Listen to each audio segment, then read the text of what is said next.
Welcome back to another session at TestMu Conference 2026. I am Payam Masood, the Growth Marketing Manager at TestMu AI, hosting this session. Before we begin, a small ask that you post the session, let your friends know across LinkedIn and Twitter, tag us, and use the hashtag TestMu Conference. It will take you 10 seconds, but this knowledge is worth it more than 10 years. So, before we move on, let me give you a quick idea about the session. So, forward deployed engineering isn't new. It's old expertise getting rebanded to manage AI's uncertainty. In why does AI suddenly need forward deployed engineers? The real question is whether is a proven model or a myth. The industry is manufacturing to cope up. This talk cuts through the hype to name what's actually worth building. And here I'm with all the privilege, ready to introduce Harinee Muralinath, and she's joining us today as the Director and Business Information Security Officer at Thoughtworks, where she owns security for India, the Middle East, and the firm's AI platform initiatives. Her career sits at a firm's AI platform initiatives. Her career sits at the intersection to security, quality engineering, and AI delivery, which means she spent years watching our organizations solve the same underlying problem under different names. That's precisely the lens this talk needs. She's a co-author of The Value Vector, a technical reviewer on MCP security, and a recurring voice at global conferences on secure engineering in the AI era. Please check out the book as well. But here's a round of applause, and please welcome Harini. Over to you from here on.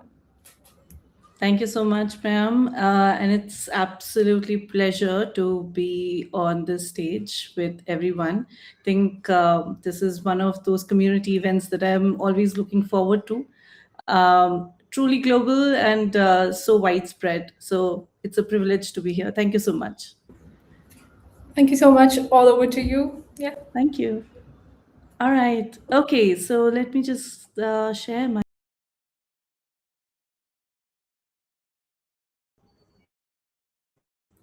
All right. First of all, a very warm welcome to everyone who is joining us from across the world, and you probably have different time zones. So, good evening, good morning, good afternoon from wherever you're joining. And thank you very much for giving me this opportunity to speak with you. And there is a sudden blackout at my end, but I'm hoping the light will come back soon. Yes, it's here. All right. I guess that must be auspicious as a start of this session. I'm here to look after or talk about what forward deployed engineers might mean, especially where everyone is suddenly hiring a lot of them. Even it could be an AI company, every services firm, and I think this role is genuinely exciting. I precisely find it exciting because I think it deserves better than the hype that usually tends to get created about anything that comes around in this, in this world with AI around. So here, my whole effort is going to be about leaving you with three things: a working definition of the role, a competency model, and that covers the whole job, and hopefully a playbook and a different lens to get you started on this sprint if this is what interests you, or at least you would know that it does or doesn't interest you. Okay? All right. So, before we start talking about FDEs, that's what we'll be calling forward deployed engineers as we go forward in this talk. Um, One thing that goes in the center of the room, and I wanted to stay with you for the whole talk, is that no client, and when I say client, I mean in a services industry it's a client, in a product industry the client is your own organization, right? So no client has ever woken up and said that I need a forward deployed engineer. What they wake up with is a need, right? There must be something that needs to change. If they've come to you and they've said that we need to build software or we need to solve a problem, so there must be something that needs to change. Either it's a competitor, who is moving faster than you, it's a regulator who is asking, it could be a board that is getting impatient, and they have limited resources, right? They always have limited resources, and that is a fact. They'll have limited money, time, attention, and they need something built inside those constraints and limitations, which still carries quality, which is serious enough with the software needs and actually hits the problem, with which they have approached you in the first place. That's what it is. That's the whole job. Every role we have ever invented, whether it's a dev, QA, BA, FD, it's always an arrangement for producing that outcome, right? So that's where we start, not with the title, with the outcome. That's what I want you to hold in your thought throughout this talk. Okay. So what is an FDE actually? You'd be surprised how many talks on this role never really define it properly, because everybody seems to have some image of it. And to be fair, the industry has a fairly consistent answer, though. I mean, if you go and check the job descriptions that are getting posted, or you read, AWS, OpenAI, Palantir job descriptions, and I think Palantir probably coined the term for the first time. They sort of largely agree, and what they define it as is that it's an engineer, a senior engineer who is embedded with the customer. They're comfortable with ambiguity. They take things from prototype to production. They come with deep technical craft, and they have real customer interactions. And that's a good definition, right? I mean, it definitely is something that we have needed, and we are going to need as we go forward.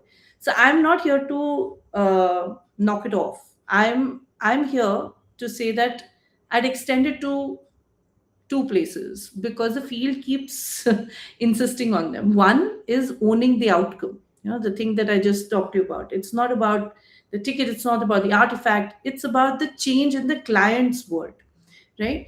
And two is the loop runs both ways. You carry what the field teaches, and then you take it back to your product and platform, and that's how you complete the loop. So the that half, that loop is half the value of the role itself, and that's where FD actually came in and became so important, right? So if you put together an engineer deployed into a client's world who owns an outcome end to end, from discovery to production to what the field teaches next, and whichever version you prefer, it's not a demo engineer, it's not a consultant who vanishes at handover, it's not a support with a better title. It's someone who's giving that value to the client, right? But this is not new, right? This has actually always existed. So you're not okay. So here's the thing about that definition, right? So if you watch the screen here and you see that changing lines over there, the consultant who could actually build, the architect who didn't vanish after the diagram, the tech lead who didn't talk about a talk to business only based on a Jira card. We have seen this across decades. We have seen this get multiple names, but I'm pretty sure in your experience, wherever you've been, you've seen at least someone who has been doing something like this, right? They put someone with real technical agency close to the real problem, and good things happen faster. That's just how it is, right? And the current wave, it's quite real. The AWS embedding FDs inside strategic customers, it's happening today. OpenAI puts them at the seam of delivery and platform. Palantir has deltas for your. So it's something which is it's very real, that is happening on the ground. And AI didn't invent the need for this person. It made this person affordable at scale. That's genuinely good news, right? So it's not, you strip away the titles, and if you look at the job that you're optimizing for, that's where this role has always existed, and has always stayed there, right? So if you take the title of the picture, what's left? You have a need that something must change. You have constraints. You have the illities, the quality that needs to be in place that leads to an outcome, right? Uh, Something that keeps working after you have left the room, also. Something which keeps surviving the reality, right? And that is an optimization problem. Team shape, process, tooling, AI, job titles, all of it is just implementation decision around that problem. So if you keep the frame, and every delivery decision gets easier to reason about, right? That's literally it. So first clarity that I want to bring to you is that. And here's why the FD configuration is even possible. See, if you describe delivery honestly, someone has to understand the need, decompose it. So usually our business analysts have been doing that. Shape the interaction like UXDs, build it, developers, challenge it, testers, QAs, secure it, maybe security SMEs, make it deployable, operations, watch it run, learn from the field, support, right? So there have been these badges that have existed. But if you dissolve those badges, I've, you know, all of these would still be required. But when I told you about these roles, I never told you which of these are what a human does, which a machine does, or how many humans there are. The life cycle describes what must happen. It says nothing about count or titles, right? So an FD is simply a configuration that puts more of these activities inside the span of one technically capable person, close to the customer, with AI carrying a share of the execution, right? Especially in today's world. Configurations can be designed well, and how it can be designed well is what I intend to cover in the next few slides. Okay. But I hope you're able to see that with AI, I mean, how each of these boxes get split up with the share of what a person would do or should do versus what an AI can do. I mean, that split keeps differing based on every organization, even within an organization, every project sometimes, right? Every software project that we pick up, and how that team composition comes along. Now, so why is this configuration suddenly affordable with AI in the picture? For decades, the expensive part of the software has been the execution, typing, debugging, integrating, coding. That cost is why we split the work across many specialists in the first place. Gen AI collapsed that cost, so engineers genuinely can move upstream and outward, right? That was a real opportunity. But look at the second line over here, which is the cost of judgment. That has not changed a lot, right? The cost of judgment being knowing what good looks like, what to verify, when to escalate. That doesn't change, right? That doesn't change a lot just because you have AI in the picture. So an engineer who got 30% of their time back has, because of AI, has not automatically acquired discovery skills or stakeholder skills or threat modeling judgment, right? They've acquired an invitation to build them. And that's what this is. This gap that you see is the real skills that you can be building upon, right? And that's what would set a successful FD apart. So, just to give you one, the first skill lens. So let's just collect some lenses around skills that we can bring in.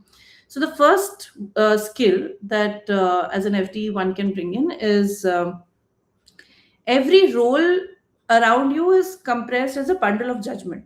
That means it's a way of seeing it. So if a BA hears what wasn't said, they're a good BA. A good tester would not just take a happy path or any path for granted, and they would actually question it more.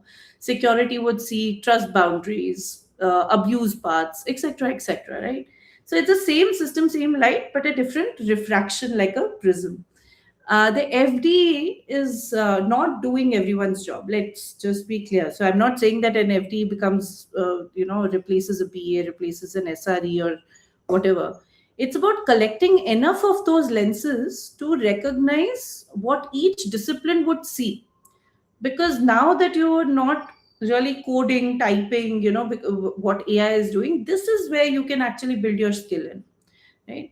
So see how every discipline would have their own lenses, know when to call for real depth.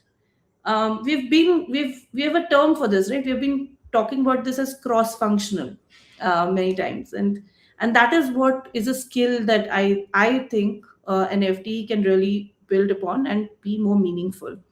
And this matters more in when we are in this AI age.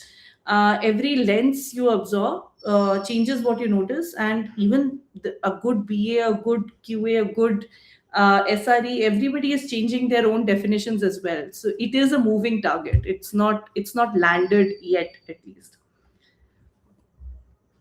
And then the skill number two is grow the questions. So it is about breadth has become cheap, but depth did not. What I mean by this is that, see, if you let's take an example that I've taken here, a little close to home for me. Say if you are supposed to secure the application that you're building, and AI will automatically, of course, consider authentication, authorization, encryption, secure headers, OWASP sweep. And if you were to ask someone specifically, a lot of people have been saying, oh, securing an application, have you gone through the OWASP top 10 risks? Right? And that's where it ends. But that's not what an experienced security engineer would do. That is not what they would have brought in. They would add questions under the waterline there. What are the trust boundaries? What happens when a tenant boundary changes? What leaks through logs and prompts? And the one that pays a lot of people's salary about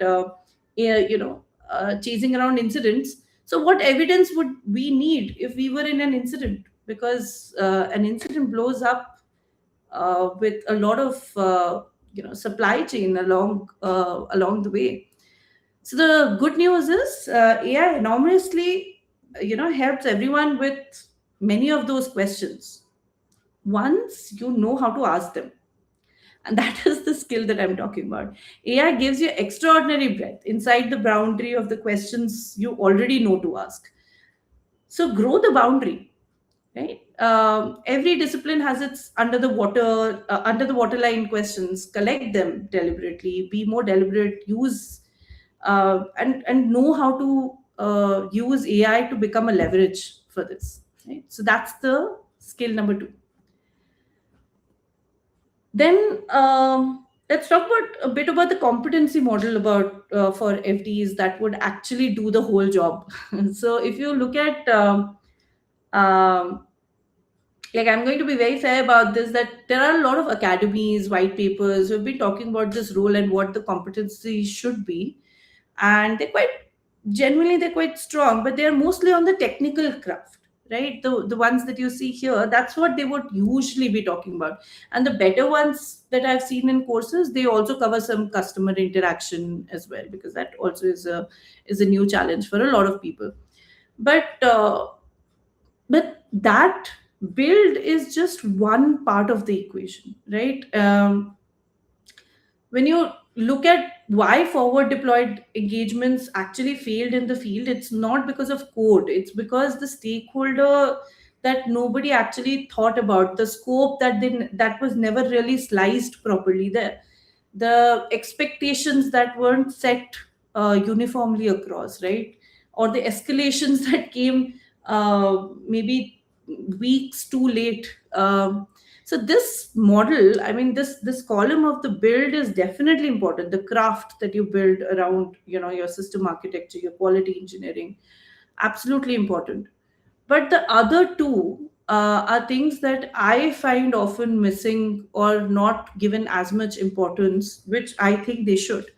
deliver. It's not a fair assumption to say that just because I have been a developer for years, I have got enough understanding of discovery and problem framing, scoping, sequencing under real constraints, risk and dependency management.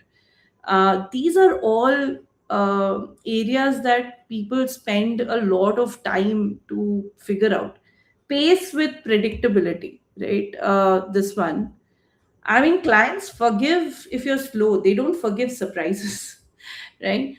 So that, and then the connection factor, the human factor, listening for what's not really said, because they're speaking between the lines somewhere. Narrative and expectation setting, telling the truth about uncertainties in a way that clients can actually act upon. Influence without authority, you're a guest in the client's org chart, right? So you are there to still influence. So how do you navigate that? Navigating organization politics is usually a very underrated skill that people don't talk about, but it's very real, right? So what I would say is that you grade yourself honestly across these, with three depths. One is awareness, working capability, which means can I carry a normal case safely? Like, can I just work with it? And depth. Am I who others will call and say, this, you are the SME of this? Would that be something? And be honest about yourself. So I would say, if you're interested in actually understanding where you stand, use this competency model and see if it helps you there. The next takeaway is your playbook, which is the paths. So there's six things that I'm talking about here, and I'm looking at the time too, just to make sure that I'm within the limit. But follow one problem past your boundary. Refuse to stop at saying my code is done, and go sit in discovery calls. Watch how the rollouts happen. Go through an incident record.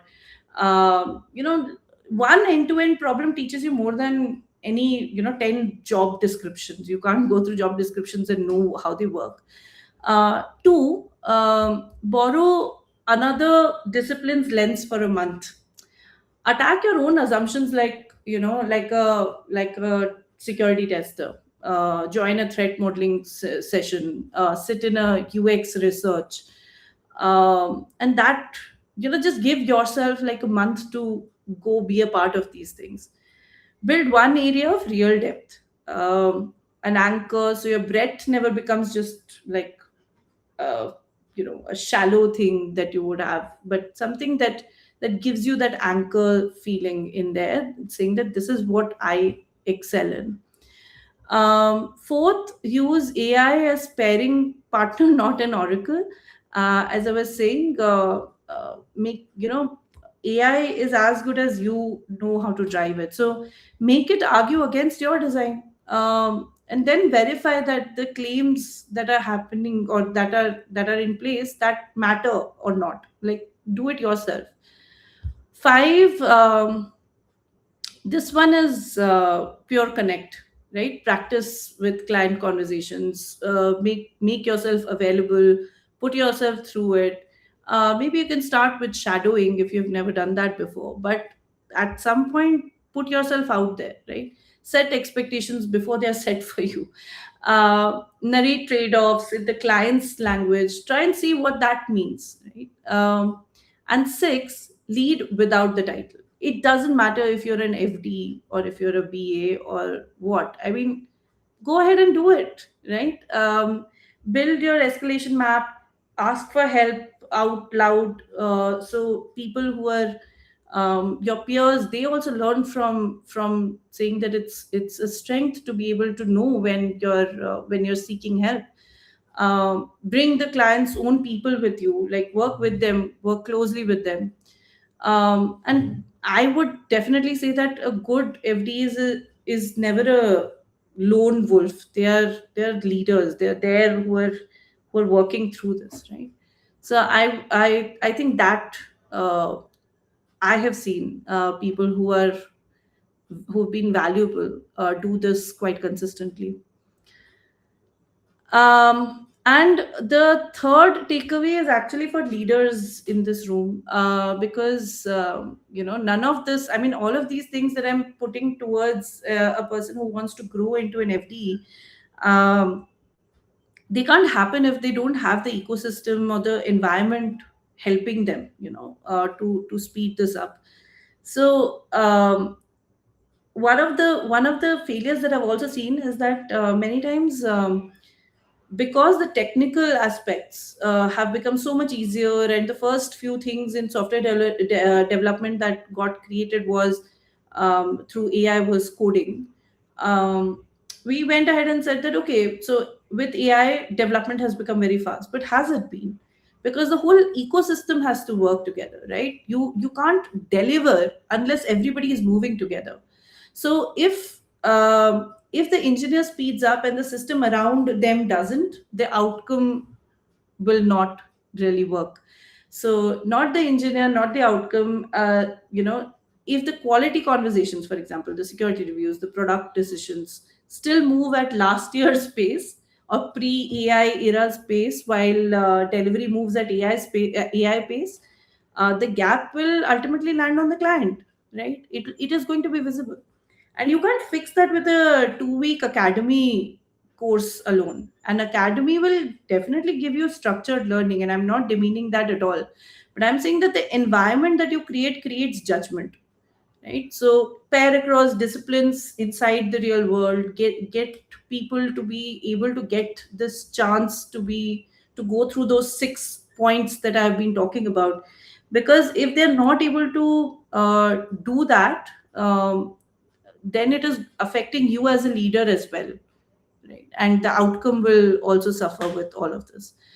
So do that, and the FD model gets the conditions it deserves, because you can accelerate the exposure. You cannot have an instant coffee experience when it comes to creating experience. So you have to create that opportunity for people to do that. So that's to the leaders in the room today. There are two very easy conclusions, and I've seen a lot of, and I'm sure many of you have also seen many organizations either be on this side or that. That AI made engineers superhuman. A handful of generalists will ship everything, and there are many organizations who tend to do this. Or then there is the other view, which is delivery is complicated. Just keep everything within the boundary exactly where it is. Don't touch, like, the boxes are already made. Both of these are two extremes, but the opportunity sits between them. Recompose delivery around the outcome, keep the expertise that changes the outcome, automate the work that doesn't change the outcome, and grow the people so that they can safely carry the wider span that comes with it. So here's the question to take back to your teams: not how many roles can AI eliminate, but what what thinking must still happen for this outcome to be good, right? And what is the cheapest trustworthy way to make that thinking happen? Sometimes it is the answer is an FDA on a strong platform. Sometimes it's a compact cross functionality. The outcome should choose that, right? Not the hype or the fashion that goes around. So the client doesn't care. We end where we began. They still have a need. They still have limited resources. They still don't care what we call ourselves. They want something to change, and they'd like to keep it working even after the demo that you would show them.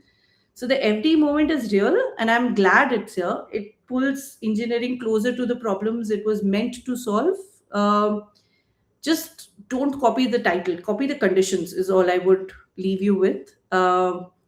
And the definition, the lenses, the questions, everything that I shared earlier, hopefully we can give you further outcomes and disciplines that lead your way.